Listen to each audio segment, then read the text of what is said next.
नमस्कार मंडळी, गुड्डी बबलीच्या यूट्यूब चॅनलमध्ये तुमचं स्वागत आहे. तर आज आपण करणार आहोत कांदा भजी. मी आहे सोलापूरची आणि सोलापूरचा पाऊस काय सांगायचं, सोलापूरमध्ये पाऊसच पडत नाही. पण आम्ही भजीची आठवण राहण्यासाठी, त्याची चव राहण्यासाठी आम्ही कधीमधी भजी करून खातो. पण सोने पे सुहागा म्हणजे कालपासून इथे जोराचा पाऊस सुरू आहे आणि त्यात आणि भर म्हणजे आज रविवार आहे. तर आज काहीतरी स्पेशल झालंच पाहिजे. त्यामुळे आम्ही ठरवलं कांदा भजी करायचं. तर कांद्याला आपण उभे काप करून घेतले.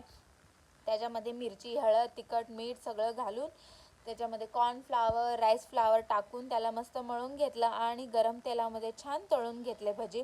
आणि त्यामध्ये आम्ही आणखीन भर त्याच्यासाठी चहासुद्धा ठेवला आणि मोसमसुद्धा आहे. कांदा भजी आणि चहाचं कॉम्बिनेशन किती मस्त आहे तुम्हालासुद्धा माहीतच आहे. तर आम्ही मस्त एन्जॉय केलं, सगळ्यांनी फॅमिली टाईम स्पेंड केला. आणि तुम्हीसुद्धा या भजी खायला. कुणाला कुणाला आवडतात त्यांनी कमेंट करा. बाय.